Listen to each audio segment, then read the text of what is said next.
yamukuyitira yakuyitira oli abadde atwala essimu.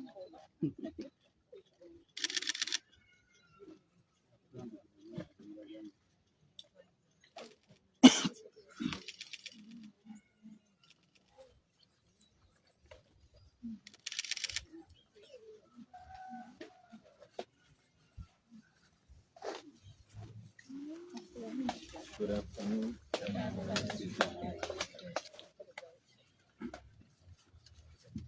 And can I limit you over? And can I Yeah, good afternoon, ladies and gentlemen, members of the press. Thank you very much for heeding to our call and being with us this afternoon.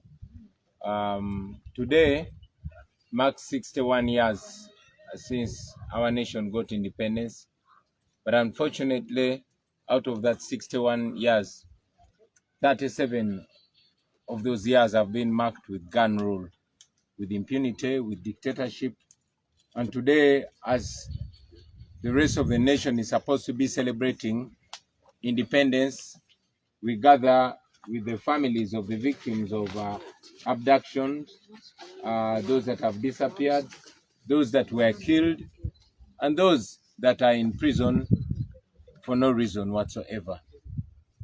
With me here, I'm with the families of the likes of Semud Niasini, Kalanzi, and the most recent abduction is our brother and your fellow journalist, Sesanga Bate, was abducted, and up to now, we don't know where. So we are here to reaffirm that we're not independent. Today, we're supposed to hold our prayers in solidarity with our missing and detained brothers. But as you saw, General Museveni has ordered the military and police to block us from our offices. Our offices in Kamocha, our offices in Bwaise have all been cordoned off by police and the military. As I speak right now, our leaders are in detention. Our Secretary General, Comrade David Lewis Rubongoya, our spokesperson, Comrade Joel Senyonyi, Bishop Tom Sange, our head of training, Pastor Mwanguzi, have all been arrested and they're in detention right now. You saw just a few days ago when I returned on the 5th, I was abducted, I was kidnapped from the tarmac of the national/international airport in Entebbe with utmost impunity. That is the state of affairs in our country, Uganda.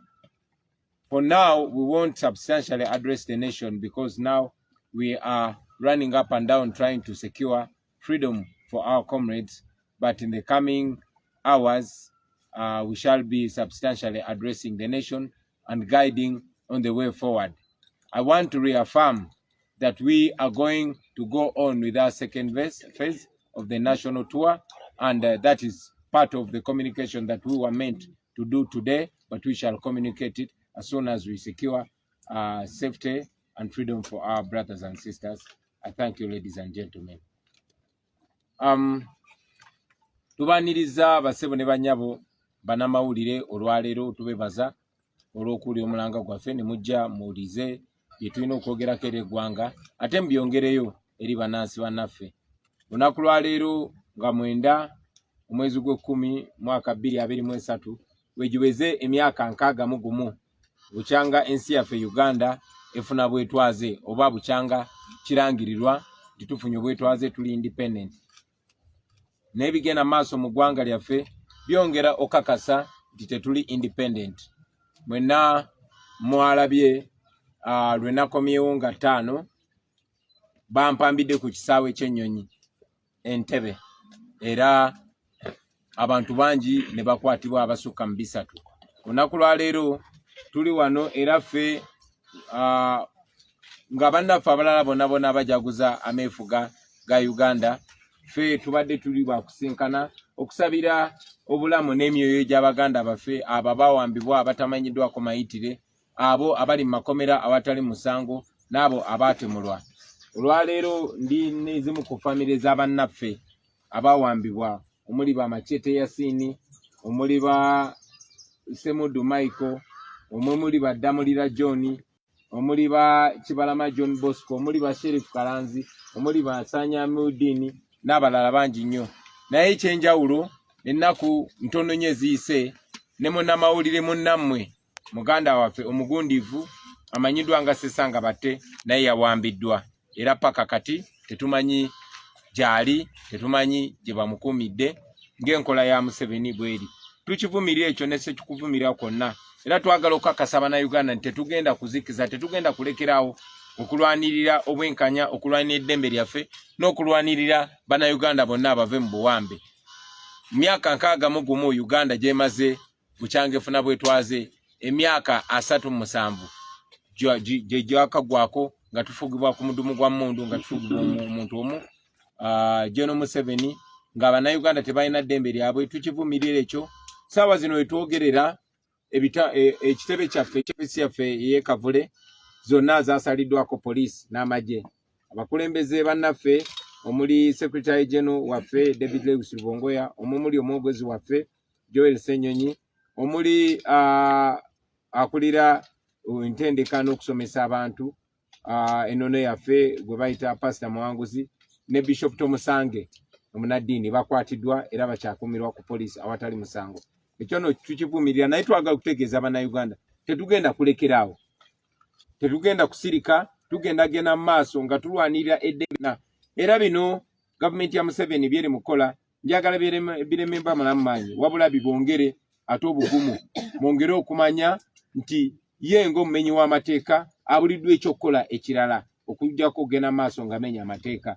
Njagala bakakasa nti ensi yonna eyimiridde naffe, abantu abaagala enkyukakyuka okwetola ensi yonna bayimiridde naffe, n'amawanga gonna agakkiriza mu ddembe ly'obuntu ne mu demokrasi gayimiridde naffe. Tujja kujja mu bbanga eritali lya wala tubategeeze puroguramu yaffe nga bagenda okutambula eya second phase. Olunaku lwa leero tuyinza obutayogera nammwe mu bulambulukufu kubanga tukyali kaweefube okumakinga sure bannaffe abawambiddwa n'abakwatiddwa bafuna eddembe lyabwe ery'obwebange nga bava ne mu kkomera. Mwebale nnyo, mwebalire ddala.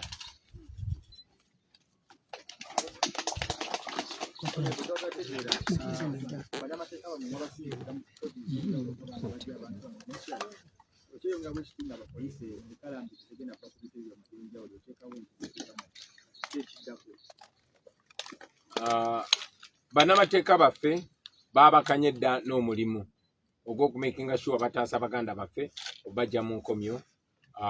Si Kira Road wokka ne mu bitundu by'eggwanga eby'enjawulo, kubanga tulina information tibagenze bakwata n'okuwamba abawagizi n'abakulembeze ba NUP okwetoloola ebitundu eby'enjawulo, si mu Kampala wokka.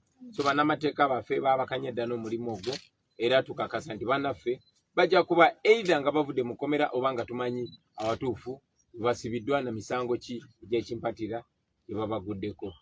Ekya poliisi n'amagye okulemera ku bitebe byaffe, tetusobola kubuulira mumenyi w'amateeka ate ng'alina okukuuma amateeka di wagenda kuddamu nsonyi na kuddamu buntu bulamu. Naye tuze tukibagamba nti omuntu akunyigiriza tekigenda kuva mu buntu bulamu bwe alekerawo okunyigiriza, wabula kigenda kuva mu kwerwanako okwo gwe ng'omuntu okumakinga sure tibalekerawo okunyigiriza. Nawe kibuuze mu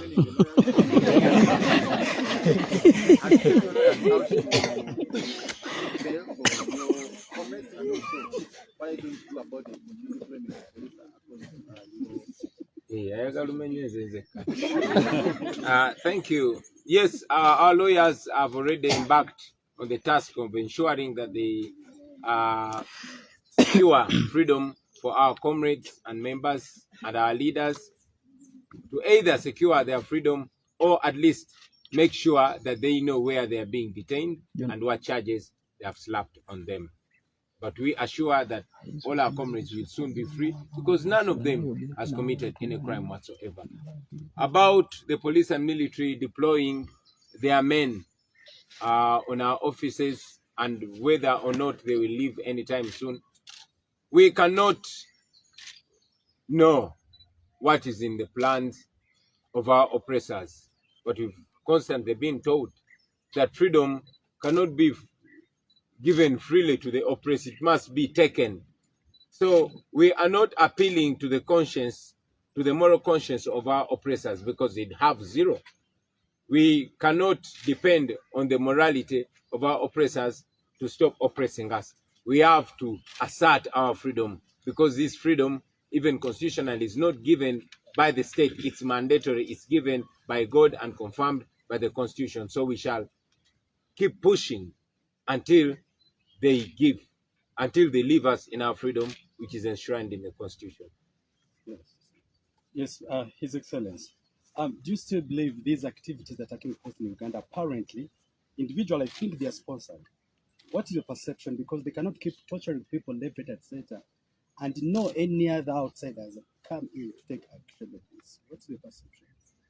Well, we believe that these actions are inspired by fear, inspired by panic, and these actions are taking place because the people perpetuating them know that they are wrong, know that they are criminals, know that they are in office illegally. So they are only extending their downfall, which is clearly imminent. So yeah, while this continues, we continue to push not only locally but internationally. We know that many international powers that have been enabling General Museveni's government of blood and national shame are slowly but steadily disentangling. We know that very soon General Museveni and this criminal regime are going to be left alone. And that will be our ideal time to crush it once and for all.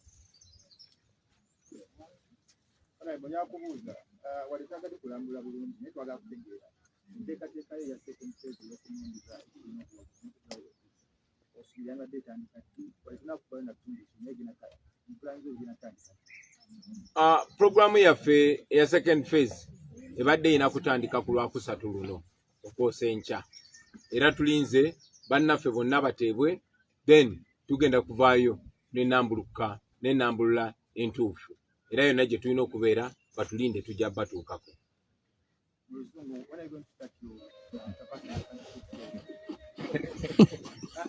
Alumanyi.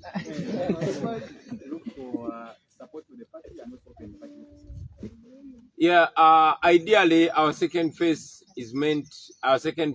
of the national tour is meant to start on Wednesday this week.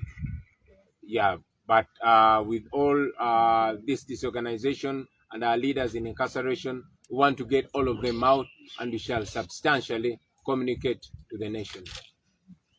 Mr. President, my name is Jimmy from the New Vision.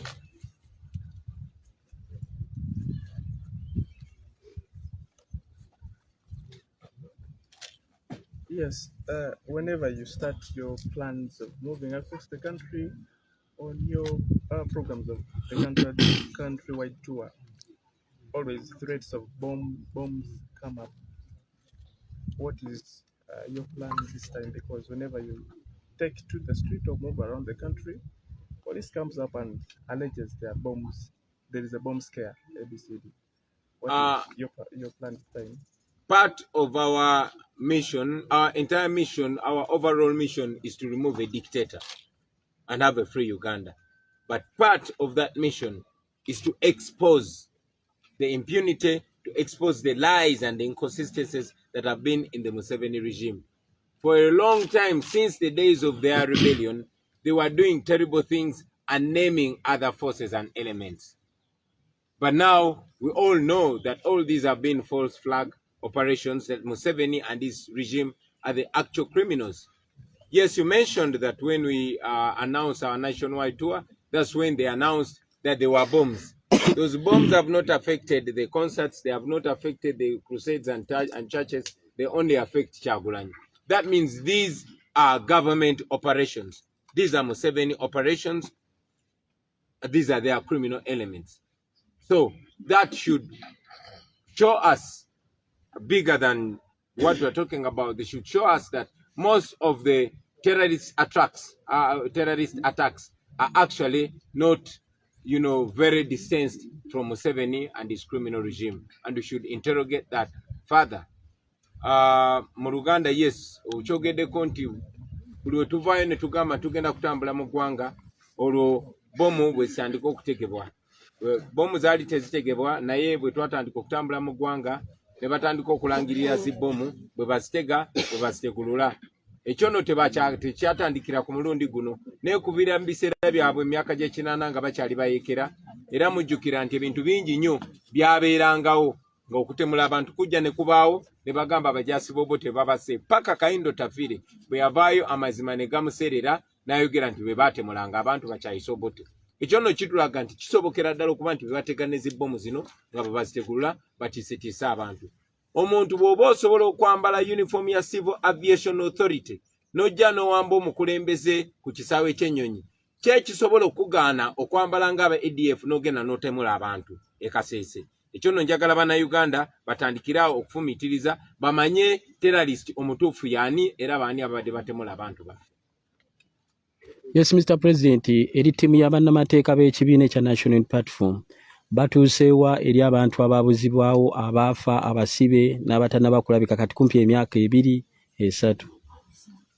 Weebale nnyo ekyo ekibuuzo ndowooza kankiddemu ku lwa famire z'abannaffe abaabuzibwawo n'abo bali mu makomera awatali musango.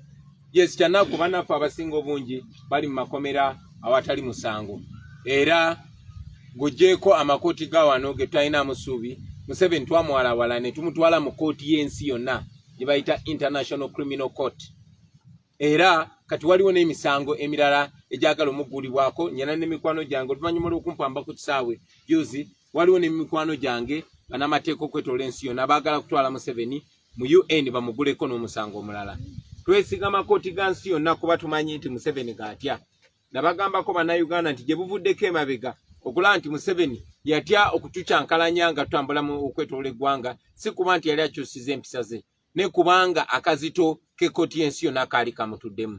So njagala okutwala omukisa guno okuzzaamu amaanyi famire z'abaganda baffe abaawambibwa abasibiddwa makomera awatali musango n'abo abaatemulwa nti tebinnaba kuggwa obwenkanya bujja kubaawo kubanga ekkooti gye tukolagana nayo ate yo y'amaanyi okusinga kano ka gavumenti ka Museveni ne babbi banne. Njagala obazzaamu amaanyi nti temugooka temutya temugwamu ssuubi temwerabira abantu bammwe abo bantu bammwe baana bammwe babba bammwe bataata bammwe ne naffe baganda baffe ekiri mu batuukako kyekisobola otutuukako n'okutuuka ku buli munnayuganda tetugenda kulekeraawo twagala muddemu essuubi nti ensi yonna eyimiridde nammwe n'ebitongole eby'amateeka ebyetoolodde ensi yonna nabyo biyimiridde nammwe temuggwamu maanyi temulekerangaawo okubanja abantu bammwe naffe tetugenda batiririra tetugenda kulekeraawo kubanja baganda baffe abo olunaku lujja kukya nga tuli nabo wano ekyo nkibasuubiriza tetugenda kulekeraawo paka nga baganda baffe abo tubafunye nga tuli nabo. Your Excellency, one last one from me. No, the last one from me. You plan to embark on the tour immediately your members are released. You've been to the east, to the north, and to the west. We shall be communicating the detail. Today, it was mainly to talk about njagala olunaku lwa leero tuli dedicating oba tuluweereze baganda baffe abo abali mu makomera awatali musango. Njagala olunaku lwa leero essira tuliteeke ku baganda baffe abaabuzibwawo abali mu 10 awatali musango. Olunaku lwa leero erina kubeera independence galina kubeera meefuga naye geegana ameefuga ge mulaba meefuga gakuwamba baana b'abantu babba b'abantu awatali musango meefuga ga butemu meefuga gakuwa olunaku lwa leero mwe bannamawulire njaga kino kye bakwateko sesanga batemu n'amawulire munnammwe bamwambye nga tewali musango ennaku 2 eziyise mwalabe bakuba bannamawulire emiggo awatali musango. So njagala nammwe mmanye tewali ayina ddembe okutuuka nga ffenna tulina eddembe lyaffe. Oyinza okuba ng'oli bulungi ng'oliwo, oyinza okuba oli mu mmotoka yotambula bulungi, oyinza okuba oli ne famire naye toli bulungi paka nga ffenna tuli bulungi. Bana amala ono bajja kunona oyo, bana amala ono bajja kunona gwe. Tebalina gwe bassaamu kitiibwa, tebalina gwe bataliza. Tebataliza ffe bakulembeze newankubadde twalondebwa abantu. Tebataliza mmwe bannamawulire. Tebataliza mulimi, tebataliza musuubuzi, tebataliza wa booda. N'olw'ensonga eyo ffenna kitukakatako okwegatta tulabe nga tutasaba naffe n'eggwanga lyaffe okutwalira wamu twewonye bano abatemu twewonye bano abatuju. Mwebale nnyo mwebale ddala bassebo ne bannyabo. mujja kumulekamu ne president ajja kubeerako ne family a few minutes nga tewali cameras nenda mutulekemu titujja kuwa bite ndidi nti omusogo naenda eno bite kana mukobere mu lusoga mwina lukobye ya